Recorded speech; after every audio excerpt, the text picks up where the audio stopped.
All right, ladies and gentlemen, welcome back to the channel. We're talking about the Cincinnati Bengals in today's video. 1-3, avoiding the 0-4 start, 34-24 road victory against Red Raider, the redemption story. Andy Dalton, right? Competent team. You saw it on Sunday. You saw it a couple of weeks ago. The Panthers are a competent team, and we're about to learn a lot about this Bengals team on Sunday when the Baltimore Ravens come into town. And yeah, I know there's some defensive concerns. I think a lot of it comes down to defensive line health, but we'll get to that towards the end of the video. Joe Burrow, since losing to the Patriots in week 1, the Bengals are the second leading team in points at 30.7. Joe Burrow, 70.5 completion percentage, third in the NFL. Passing yards per game, 271.3, fourth in the NFL. Touchdown to interception ratio, 7 touchdowns, 1 pick, that's third in the NFL. And 111.4 passer rating, second in the NFL.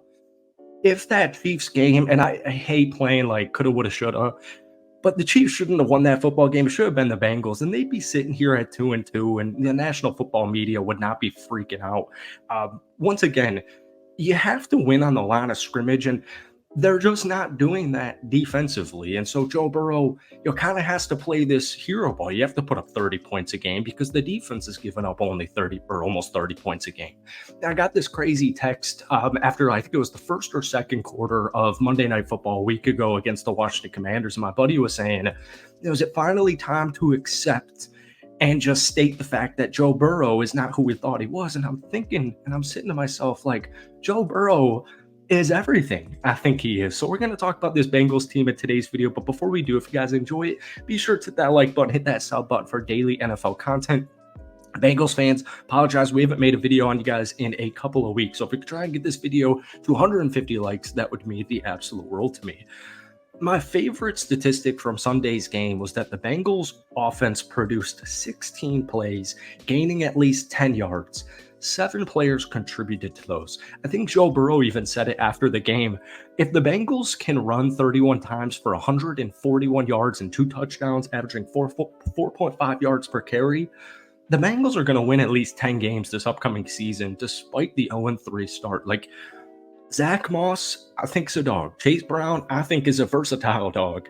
If this running back room production can continue and keep up, and we know Joe Burrow, we know this is the best offensive line he's had. You still have T. Higgins, you got a healthy Jamar Chase, you got Yosivash, you got Eric All, you got Zach Moss and Chase Brown out of the receiving room.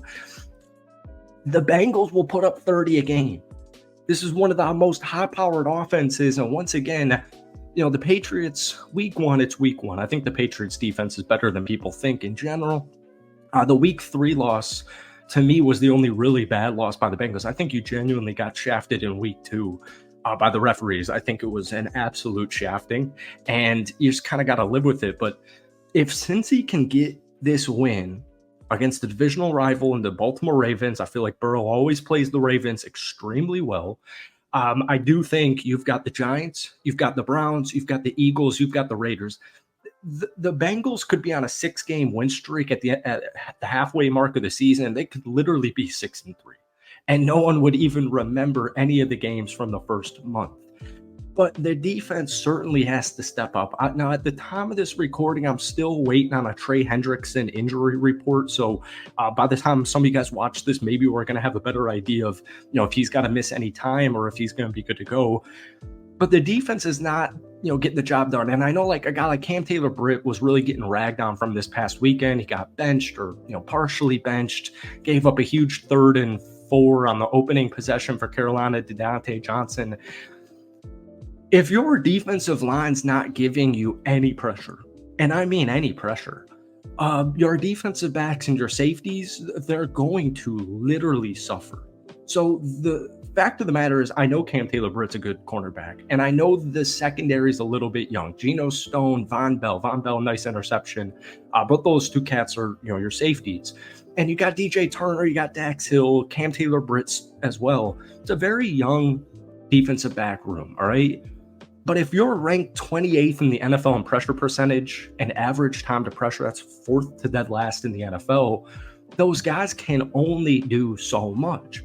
So with an expected return of BJ Hill and an increased role for Chris Jenkins, who has been getting introduced into this defense now that he's back from his injury in the last 2 weeks. I think we're going to see a massive workload. He had a huge touchdown prevention. Actually, what was that? 4th and 1, 4th and goal.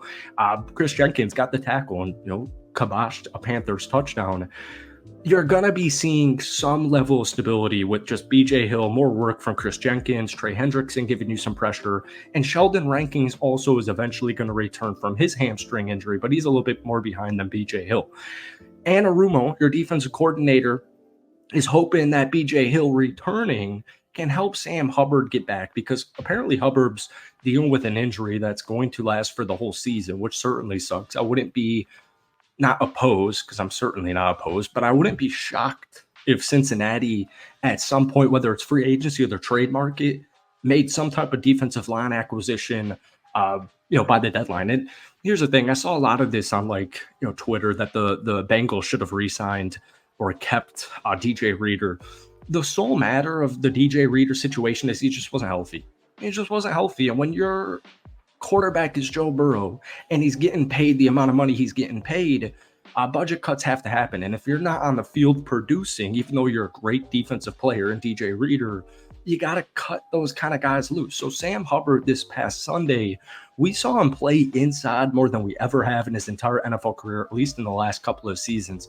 He had 19 of his 56 snaps from the inside, according to PFF. So, once again, I know Jermaine Pratt's a dog. I know Logan Wilson's a dog. I know Mike Hilton, Von Bell, Dax Hill, Geno Stone, Cam Taylor-Britt. I know all of these guys in my linebacker room and my secondary are going to be just fine. But once again, if your defensive line is ranked 28th in the NFL in pressure percentage and average time to pressure, that defensive back room can only do so much. So this upcoming Sunday at home, 1 p.m. Eastern time against the Baltimore Ravens is going to be crazy, because Derrick Henry, I believe, just, 198 yards, couple of touchdowns against a really good defense in the Buffalo Bills. This is going to be a big-time showdown. And the Bengals this season have not necessarily been the best rush defense by any means. They just gave up 155 yards rushing to the Carolina Panthers. I do think Chuba Hubbard is extremely underrated, but at the end of the day, he had 18 carries for 104 yards and a touchdown. Miles Sanders had 3 carries for 32 yards. He just gave up 155 yards rushing. And with a Sunday matchup with Derrick Henry, I get there's some reason for concern, but this is where Jamar Chase, T. Higgins, the running back room, and obviously future MVP Joe Burrow is going to really just need to step up again and produce another 30-point game, because that defensive line is banged up. And so that's all we got for you in today's video. Thank you guys for watching. Hit that like button, hit that sub button for daily NFL content. Try and get 200 likes, that would mean the world to me, and we're going to be posting a ton more Bengals content this season. Give me any thoughts or concerns you have specifically with the defensive line, or even just the team in general. Give me your thoughts on the Bengals' first month of the season, sitting here at 1-3. Thank you guys for watching. Have a great week. We'll see you in a couple of days. Peace.